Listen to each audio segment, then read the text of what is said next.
In the summer of 1940, the fate of Britain rested not in the hands of armies, but in the wings of fighter planes.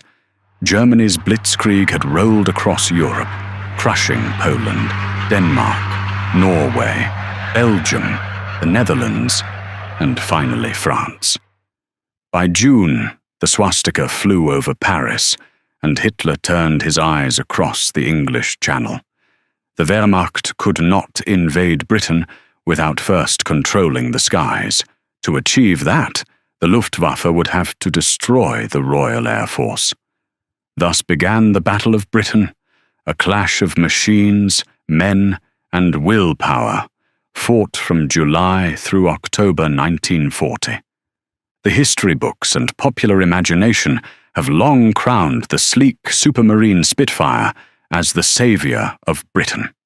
Its elliptical wings, speed, and glamour captured headlines, movie reels, and eventually the myths of war. Yet, if one peers more carefully into the skies of 1940, another aircraft emerges. Humbler, less elegant, but every bit as decisive. That aircraft was the Hawker Hurricane. The Hurricane bore the brunt of the fighting, destroyed more enemy planes than all other defenses combined, and served as the backbone of fighter command. Despite this, its role has too often been eclipsed by the Spitfire's legend.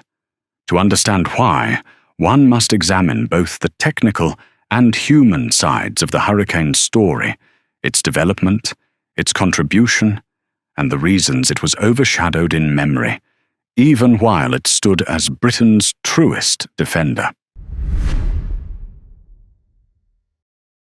The Hurricane was born not out of glamour, but out of practicality. Designed in the early 1930s by Sir Sidney Cam of Hawker Aircraft, it was Britain's first monoplane fighter. At a time when the Royal Air Force still fielded biplanes, such as the Gloucester Gauntlet and the Hawker Fury, the Hurricane represented a bold leap forward. Cam's genius lay in bridging old and new. He designed the Hurricane around a traditional, almost old-fashioned construction, a steel tube frame covered with fabric and later lightweight metal. This was not as advanced as the Spitfire's stressed skin, all-metal design, but it made the Hurricane robust, repairable, and easy to produce. Factories accustomed to building biplanes could adapt to Hurricane production without massive retooling. Powered by the Rolls-Royce Merlin engine, the Hurricane could reach speeds of over 320 miles per hour in early variants and climb quickly enough to intercept enemy bombers. It was also armed with 8 .303 Browning machine guns, giving it a powerful punch for its day. Introduced in 1937, the Hurricane entered service with No. 111 Squadron, and by the outbreak of war in 1939, it made up the bulk of Britain's frontline fighters. While the Spitfire dazzled engineers and test pilots, it was still limited in numbers. The Hurricane, though less glamorous, was ready in strength.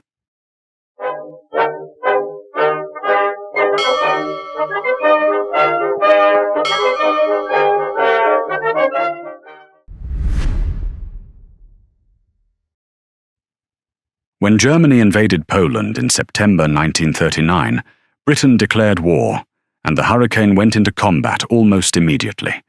In the phony war period, Hurricanes patrolled the skies and flew escort missions over the Channel.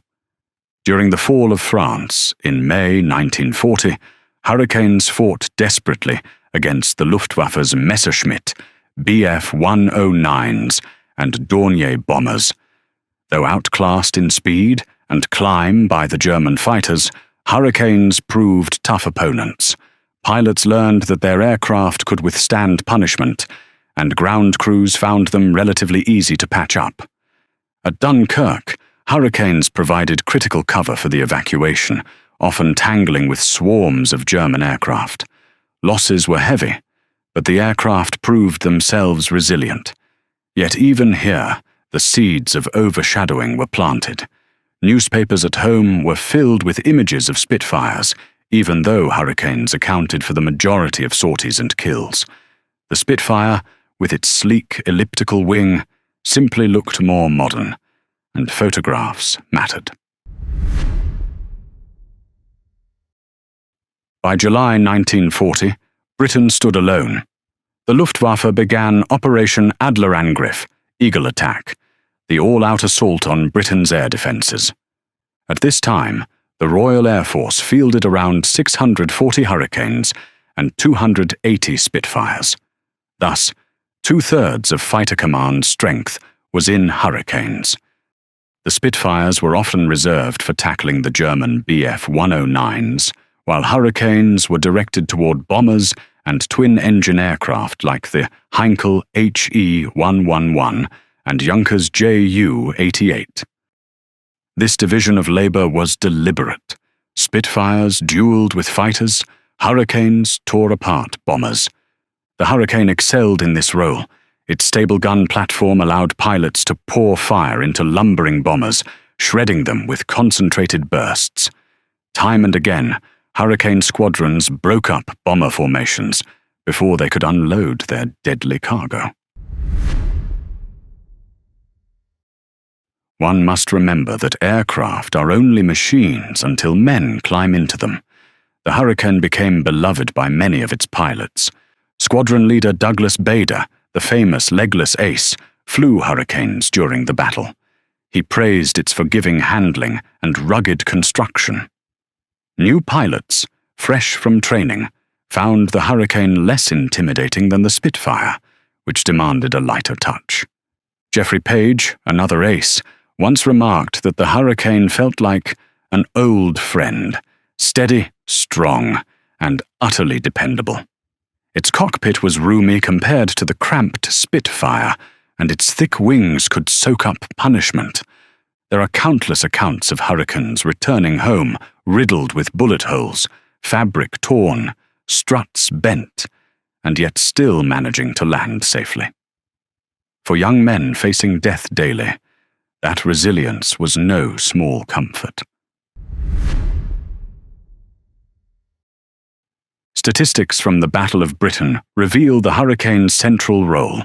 Of the 1,733 German aircraft destroyed during the battle, Hurricanes were credited with 1,593 kills, nearly two-thirds of all victories. The Spitfire, while spectacular in duels with the Bf-109, accounted for far fewer overall. The Hurricane's sheer numbers made the difference. Without it, Fighter Command could never have mustered enough strength to resist the Luftwaffe's onslaught.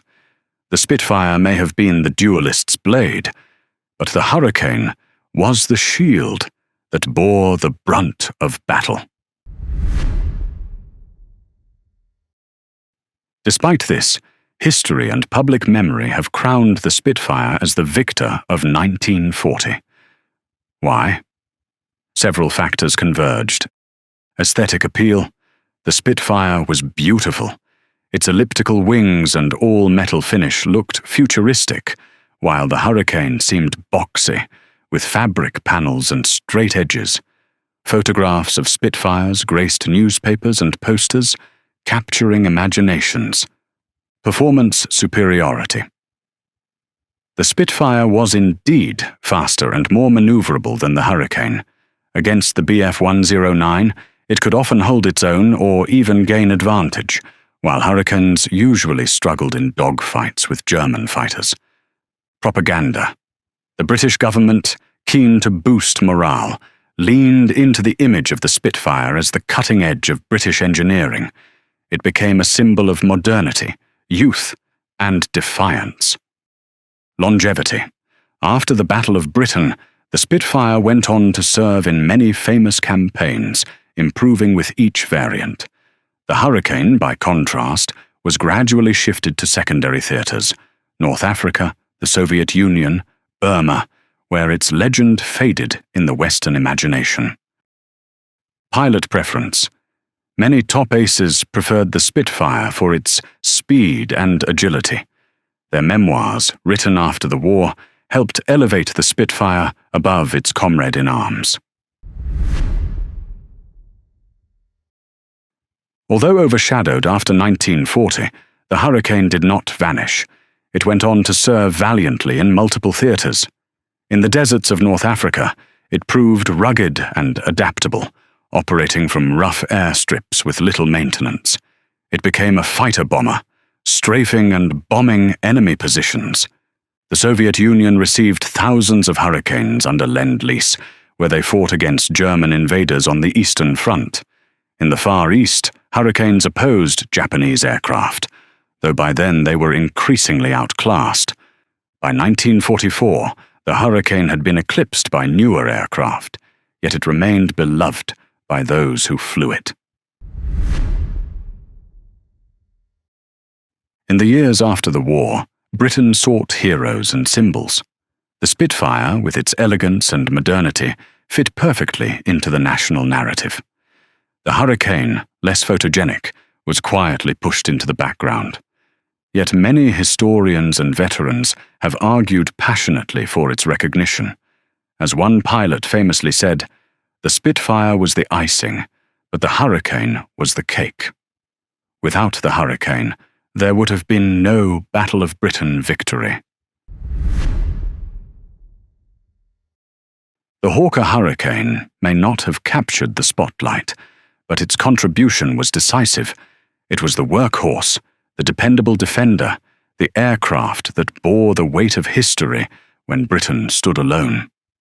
Overshadowed though it was, the Hurricane's story reminds us that history is not only written by the most glamorous machines or the most photogenic symbols.